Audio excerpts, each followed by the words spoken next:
Hi everyone, it's Mrs. Barrow, and today I'm rocking my baseball hat because I just got back from a bike ride. Because I love to get outside and ride my bike, and I feel like it's really important these days to get some exercise and stay healthy and do some things that you love. Because summer is almost here and we get to do some things that we love, and I just heard some really good news that the governor is going to let swimming pools open back this summer, so yay. You guys can go to the beach and you can maybe find a public pool to swim in, and it sounds like we are kind of getting back on track, so that's fantastic news. Today the story I have for you is called, it's one of my very, very favorites, and I've saved this book probably for last. This is probably the last story that I will read as part of the school year, although I may post some stories throughout the summer also for you to listen to. But this is the story, the true story, of the Three Little Pigs. And it's written by A. Wolfe. And this is as told by John Sazenska. I think that's how you say his name. It's got a lot of consonants in it.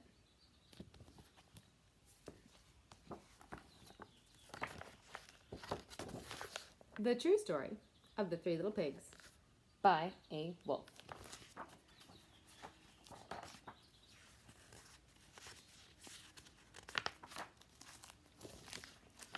Everybody knows the story of the Three Little Pigs, or at least they think they do.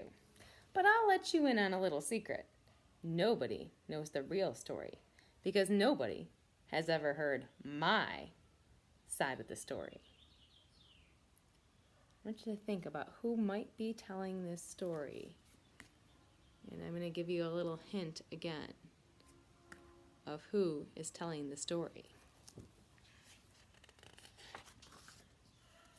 I'm the wolf, Alexander T. Wolfe.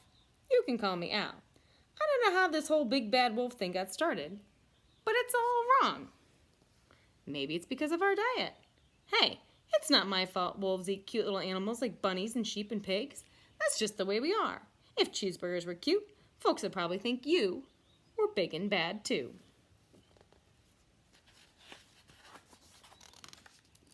But like I was saying, the whole big bad wolf thing is all wrong. The real story is about a sneeze and a cup of sugar. This is the real story. Way back in Once Upon a Time, I was making a birthday cake.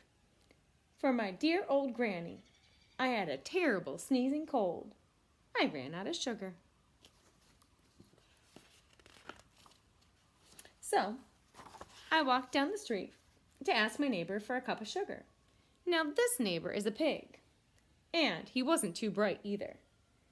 He had built his whole house out of straw. Can you believe it?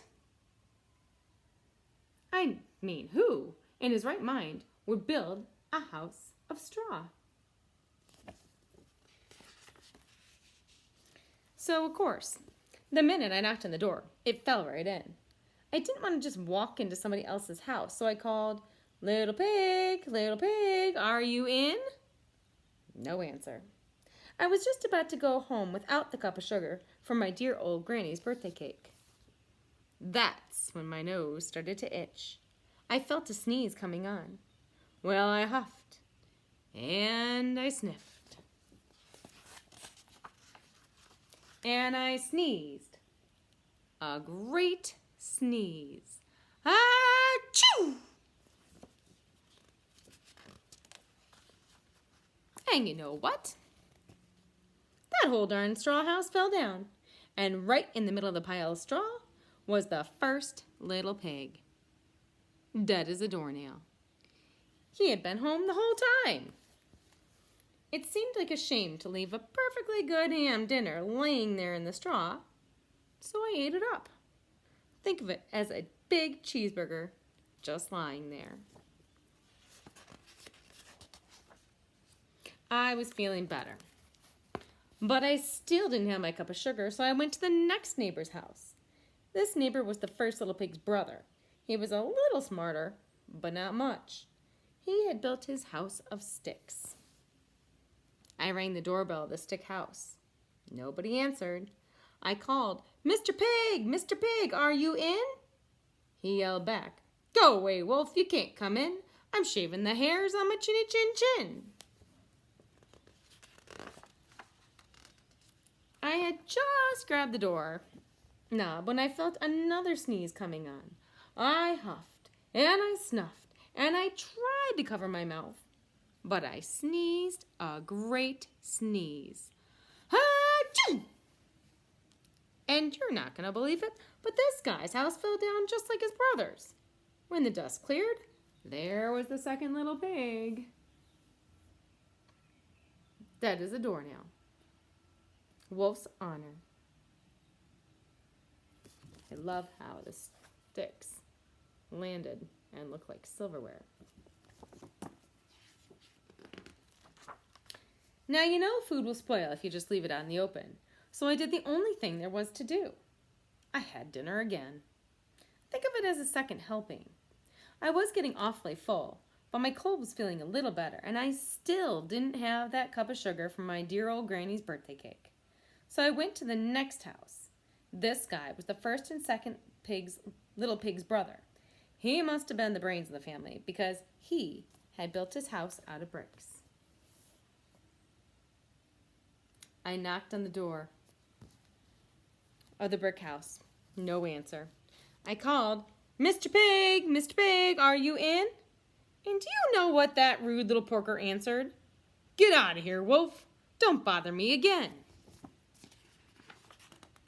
Talk about impolite.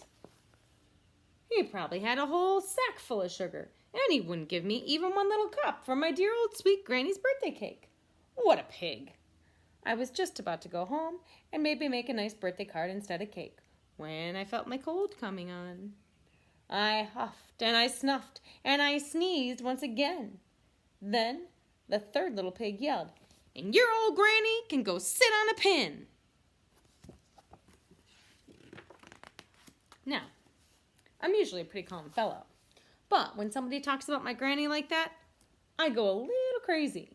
When the cops drove up, of course I was trying to break down this pig's door, and the whole time I was huffing and puffing and sneezing and making a real scene.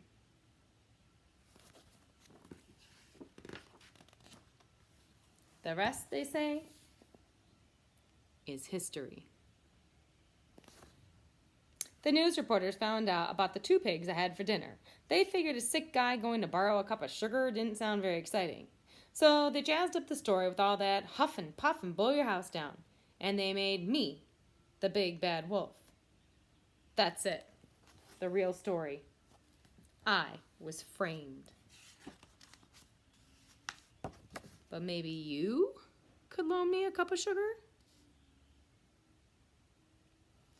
So again, when a character is telling a story from their point of view, that is called a character's perspective. And authors write for different reasons too. And this author, John Cieszynska, he likes to write to entertain people. All of his books are really, really funny. So if you're looking for other funny stories this summer, check him out. Because like I said, his whole purpose in writing is just to make people laugh and have fun. So I hope you guys read some good books this summer, and I hope you keep up with your exercise and fun things you like to do and enjoy, and have a great day. I'll see you soon.